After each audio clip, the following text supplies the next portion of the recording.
Inspired by Japanese minimalism, this garden style is all about simplicity and balance. The core elements in a Zen garden are simple shapes, raked gravel, a focal point, either a stone lantern, a sculpture, and minimal greenery. How do you create a Zen garden? First, clear an area and level the ground.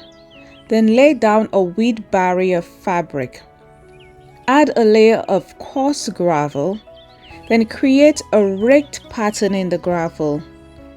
And then place your focal point. For greenery, keep it minimal.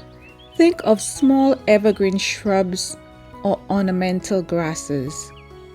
Zen gardens are ideal for meditation and bringing a sense of calm to your space.